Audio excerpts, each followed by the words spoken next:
Megan, we are going to jump in. How are you doing today? I'm doing great. Yeah, I'm really excited to have this conversation. Looking over the questions that you sent over earlier, I was like, this is going to be a great chat. So happy to be here.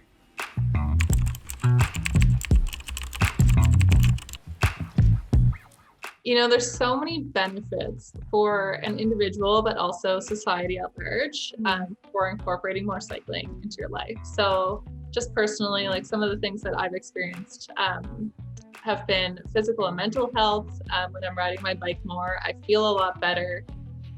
So it has those kind of personal benefits. It's very affordable, you know, almost free way to get around. And then for society at large, having more people cycling means hopefully less people driving. So that means less congestion.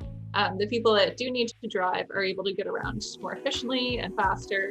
Environmental reasons, so there's less emissions going into the environment, like a public health kind of benefit on a larger scale. If the population's healthier and they're doing better, there will be less kind of cost on the health system. There's several studies showing that people who cycle and walk tend to stop more frequently at businesses and spend more over time. And so it's also a lot cheaper for cities, which is a huge one because it's municipalities that are typically investing in and planning for cycling infrastructure. So it's a lot cheaper for people to be cycling than driving. It's a lot cheaper to build cycling infrastructure than it is to build roads. There's a lot less wear and tear on cycling infrastructure. So there's just so many benefits.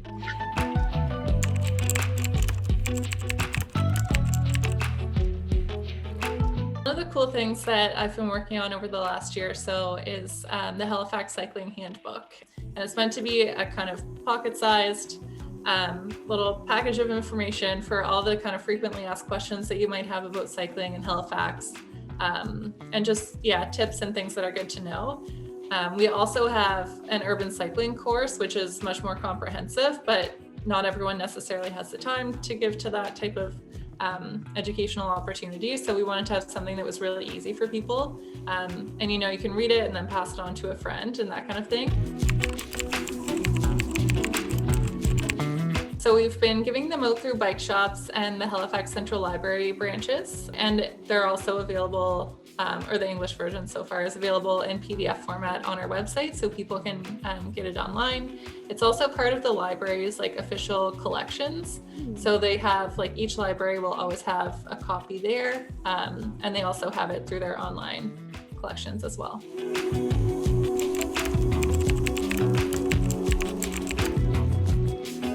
I mean, at the root of the barriers that we're up against, I would say it's really like a mental shift that people haven't quite made yet. So there's so many people that have just never considered cycling as a mode of transportation. In terms of both the public and the city, that same barrier comes up. You know, municipalities have less kind of income opportunities compared to provinces and the federal government. So it has been nice to see Halifax getting some funds for the integrated mobility plan cycling network. But I think we need even more kind of staff and financial resources to really build out the cycling network faster.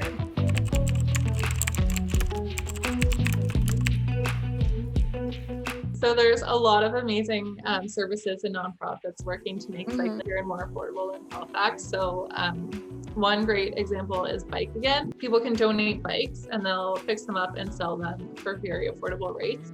And then another group is Bicycle Nova Scotia. So they work all across the province.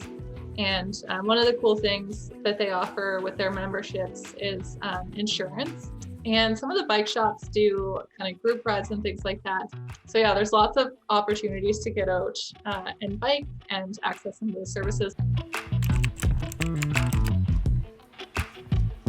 So there's actually a lot of research showing that helmet laws don't keep people safer. Helmet laws tend to decrease the rates of people cycling.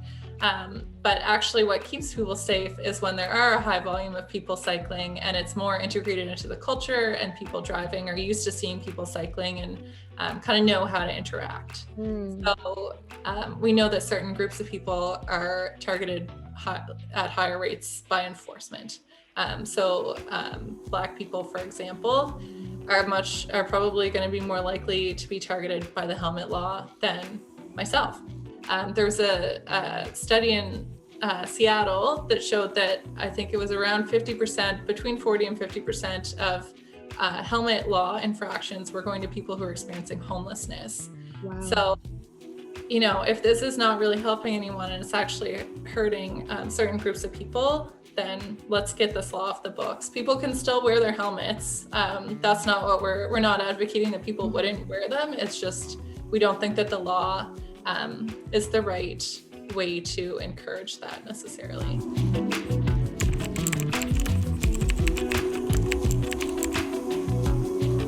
So the best way to find all the answers to these questions is to take the Urban Cycling 101 course that we offer in partnership with the Ecology Action Center. This is exactly the type of thing that we go over. In general, people cycling are treated as a vehicle. So all the rules that apply to a vehicle, someone driving, apply to someone cycling.